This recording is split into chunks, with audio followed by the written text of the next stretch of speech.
Sa combat sports pa rin, silipin natin ang mga naging kaganapan sa unang araw ng Luzon Leg 2025 Muay Thai Championship na ganap San Pablo, Laguna. Para sa detalye, ihatid dyan ni teammate Paulo Salamatin. Nagtipon-tipon ng humigit kumulang 500 registered fighters ng mga combative clubs mula Luzon upang ipakita ang kaniga nilang mga talento sa kasalukuyang ginaganap na Luzon Leg ng 2025 Muay Thai Championship sa isang mall sa San Pablo, Laguna. Maliban sa mga senior athletes, bumida sa unang araw ng kompetisyon ang mga kabataang may edad 10 taong gulang hanggang 17 taong gulang. Sa panayam ng PTV Sports, ibinahagi ng mga ilang batang kalahok kung gaano kalaki para sa kanila ang pagsali sa mga ganitong klaseng torneo na kung saan isa rin itong daan para sa kanilang layunin na maging parte ng national team balang araw. The big impact lang po is mas nag-grow po ako sa Muay Thai and mas madami po yung achievement na na-receive ko nung nag-play po ako sa Muay Thai before compare po sa Taekwondo. Ayos po. Dahil first time ko lang po lumaban sa Muay Thai. Dahil Wushu player po ako. Napakaganda po ng naging performance ko kumpara sa dati. Super masaya po dahil nakalaro po kami sa ganitong lugar. Ano po, sobrang saya po kasi binigyan po kami pagkakataon para po makalaro dito sa Luzon Lake po. God's will pa rin po yan.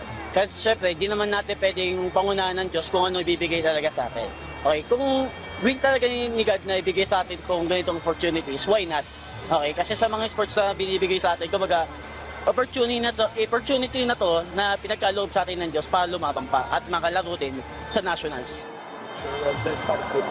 And huwag po papakampante sa laban and always pray lang po and more footwork and more training lang po.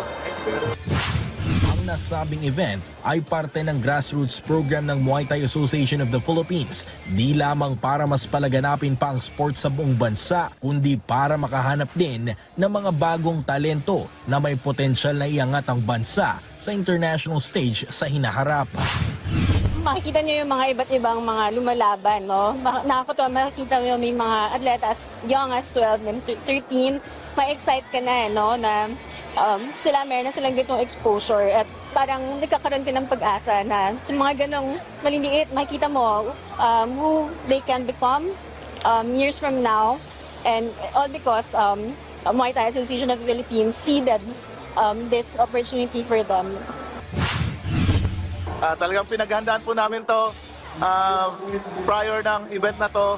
May sinalihan po kaming mga regional events para in preparation para sa regional Muay Thai. Kasi isa po ito sa mga qualifiers para makapunta sa national level. Magandang opportunity po ito sa mga nangangarap po maging national team kasi ito talaga yung purpose ng palarong ito. Regional, may na-scout po yung coaches dyan, yung management na pwede or deserving siya na maging national team o kayang maging compete international.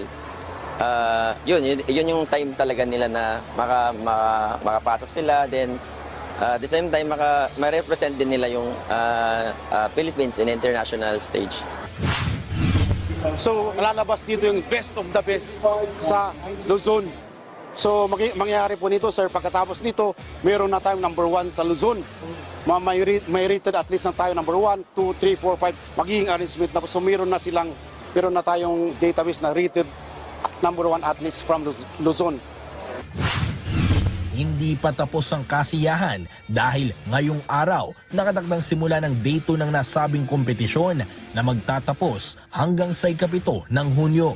Paulo Salamatin para sa Atletang Pilipino, para sa Bagong Pilipinas.